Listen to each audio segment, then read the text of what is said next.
So, in this episode of the Intentional Midlife Mom podcast, we are taking on one of the most frequent struggles that moms of all ages, all stages of life face. I've been a mom for almost 24 years now. And for most of those years, this is a struggle that I can dance around with as well. And it's common among all of my kids.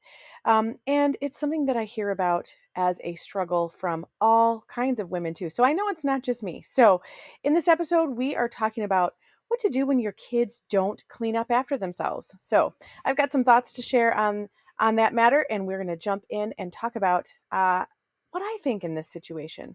Let's jump in.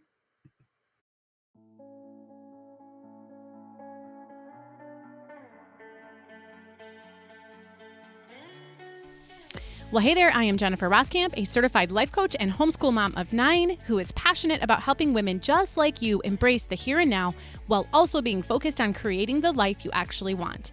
As a midlife mom in her 40s, about to be a mom in my 50s, I've realized that it's so easy to lose yourself in caring for your family, your home, and all the things. Until one day you realize you're not even sure who you are anymore or what you even want in life. So on this podcast, we're going to work on managing yourself well so that you can manage all of the other things and people well too. So let's dive into what it means to manage your home, your time, your family, and yourself well. This is the Intentional Midlife Mom podcast.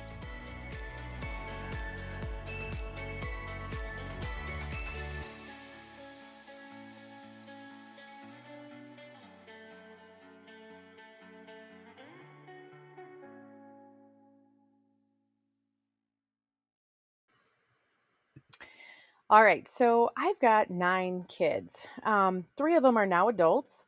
8 of them are still living in my home. I've got 5 girls and 4 boys, and this is a common struggle against that all moms are up against. And this spans all ages and stages of kids. It's common among girls, it's common among boys. And I hear from women all over the place, a lot of times on social media when I post stuff about this on Instagram. By the way, if you're not following me on Instagram, I put a lot of stuff up there I put something up there every day, and it's all super helpful. Sometimes it's even the same kinds of topics we talk about here. Make sure you're following me over on Instagram. I'm the Intentional Mom blog on Instagram, so make sure you're following me there. But every time I post this kind of idea and speak to this problem on Instagram, I always get a ton of direct messages from moms or in the comments from moms saying, "Oh my gosh, this is so hard. This is so common. This is me." And so I know it is such a common issue. So we're talking about when nobody cleans up after themselves, uh, especially when they're not cleaning up their own stuff, especially when they come into your kitchen, make their own food, make their own meal, and they don't clean it up or they don't clean it up correctly.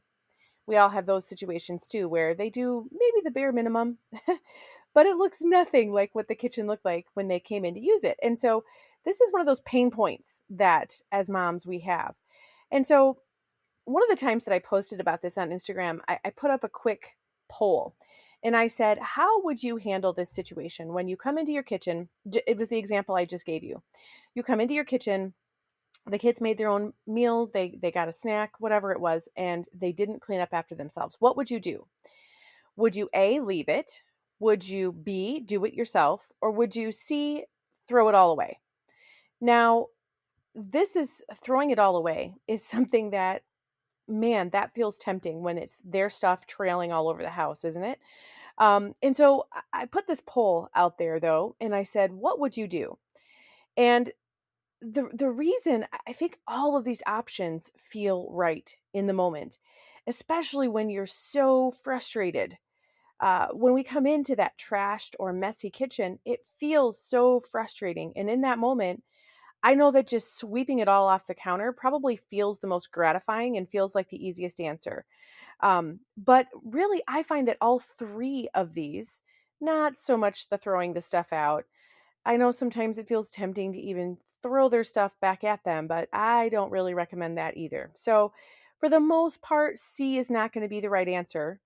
But in this episode, we're going to talk about how A can sometimes be the right answer and how B can sometimes be the right answer. And so, how do you decide which one it is? Well, it totally depends on you. You make the decision of whether you're going to leave it for them, maybe yell them over, yell at them to come over and take care of it. Just leave it till they naturally trip over the stuff, right? I've done that before. But some nuance of leaving it. When is that right? And when is it right to do it yourself? And it's up to you, meaning what is it you want to do in that moment? Here's what I like to think about. How will you feel if you leave it? And how will you feel if you do it yourself? Because if you ask yourself that question as you're sitting there looking at the stuff and you say, how am I going to feel if I leave my kitchen this way? If you honestly ask yourself that question and you answer it by saying things like, I'm going to feel frustrated. I am just fuming. And when in reality, you know that you are just going to be in an overall crappy mood for the rest of the day, or at least for a while, because you've left it. If you know you are going to be just fuming every time you walk past the kitchen and look at it and are reminded that it's there, then A might not be your best option. Because when we do that, we've now we've almost given the power of controlling ourselves, our mind, our mood, and really how we approach everything else for the day or for a portion of the day. We've given control of that over to our kids, and how they've chosen to deal with the kitchen or not deal with the kitchen. When we leave it and we're just fuming and frustrated and angry, now we've given that control over to our kids in terms of what happens the rest of our day. Because you know how differently you approach things, how differently you think about things, how differently you approach things when you are in an overall crappy, angry, frustrated, fuming mood. And so this is when B might be your best answer, because I understand about myself, and this is the key, right? It's always about understanding yourself. If you've never heard me talk about this on the podcast before, this is classic. What I'm going to share with you here right now is classic life coach a classic life coaching concept. And I describe it this way. I describe it as the difference between living your life in the back seat and living your life in the driver's seat, and really climbing out of that back seat and into the driver's seat.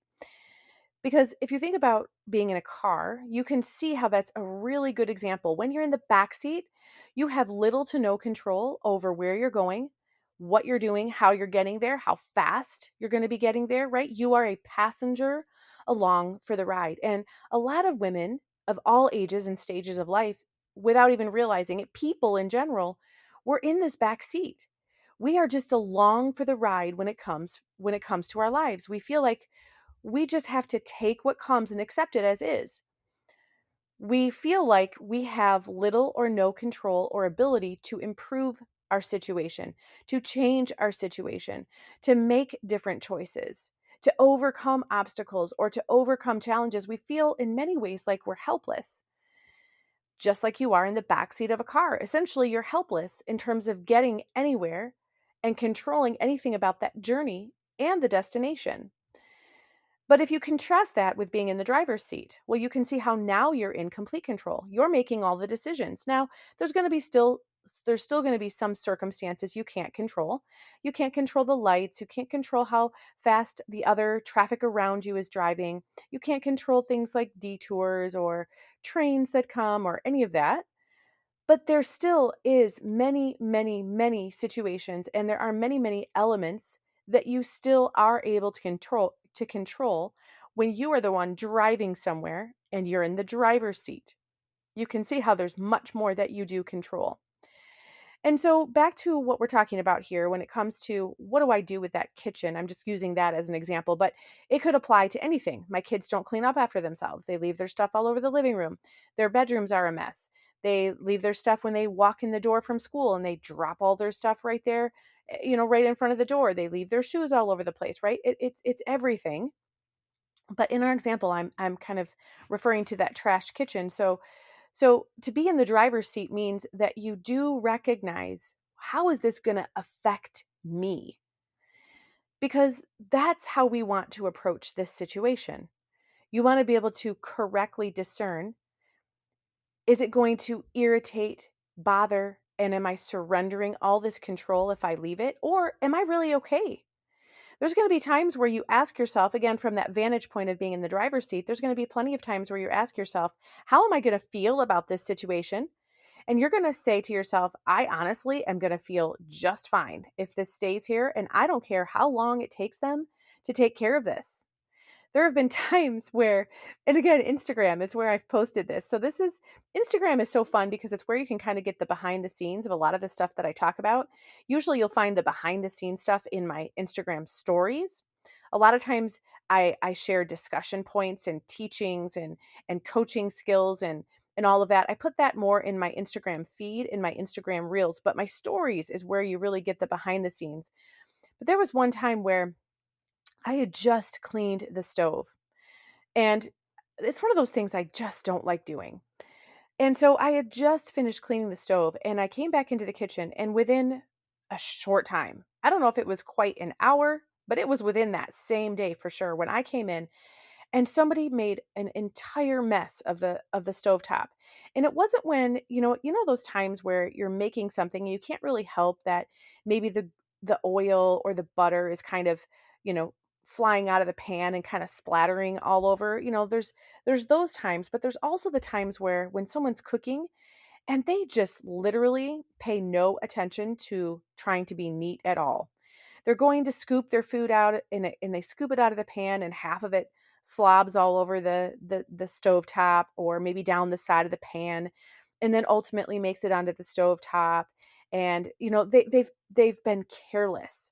And so this was the situation when I came into the kitchen and noticed this about my stove. And I was so irritated, and that I asked myself the question, how am I going to feel if I leave it? How am I going to feel myself if I take care of it myself? And to myself, in my mind, I was 100% fine with leaving it. I was not going to be cleaning that stove again. And so what I did instead was I got a sticky note and I posted it on the backsplash behind the stove that says, do not use. And I got questions from everyone in my family. Is there something wrong with the stove? Are we not supposed to use it? And I said, no, nothing's wrong with the stove, but no one is allowed to use the stove until it's cleaned.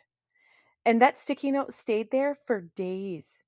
And I used the stove in one little area. I cleaned off one little corner so that I could still use it, but nobody else could use it. Now, they could have used it behind my back, but I will say I homeschool my kids. I work from home. I'm home a lot of the time. And so if I saw anybody trying to use the stove while that sticky note was still there, I would remind them, no, no, you cannot use the stove unless somebody cleans it. And it was a number of days before someone finally took the initiative to clean the stove. And I took the note down. And you know what? That time in that situation, that did not affect me at all.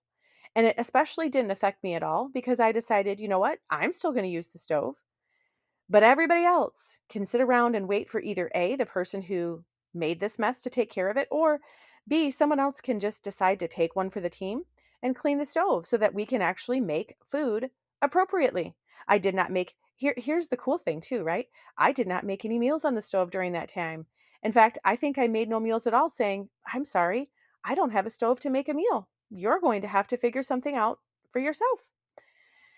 So, in these situations, you have to make sure that you are asking yourself how you're going to feel. And so when you're asking yourself, if you know that just doing it yourself will make yourself feel so much better simply because you're not looking at it anymore, then B, taking care of it yourself might actually be the right answer. But here's the caveat. Now, before you think I'm suggesting that you're just someone who's here to clean up after everybody else and why shouldn't they have to clean up their own mess and all of that. Oh, mama, I hear you. I am not suggesting that because You don't work for free. I don't work for free. Your time isn't free. My time isn't free. And so you can do a couple of different things. You can bill your kids for your time because, friends, cash speaks to some kids. Some kids do not like parting with cash. So charge them. Give them a legitimate bill for your time, for the time that you spent, in my example, cleaning up the kitchen.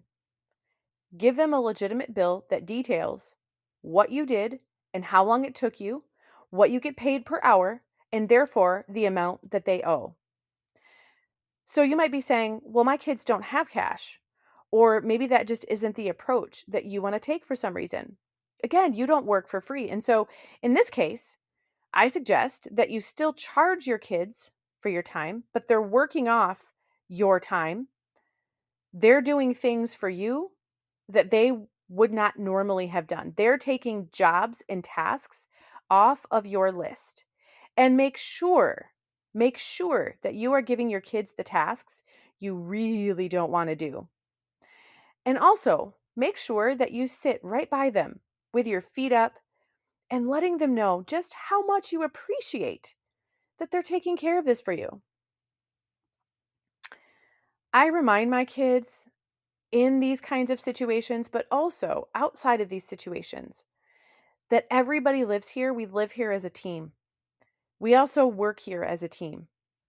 I remind my kids often that pulling their own weight is always optional, but also that they're not the only ones with options. The options don't just align for them. Everybody always has options. It's that basic life skill that everybody needs to learn that A causes B.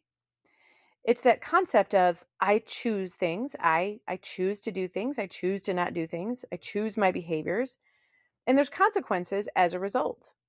This is a classic case if you decide to leave it alone, but bill them for your time in some way.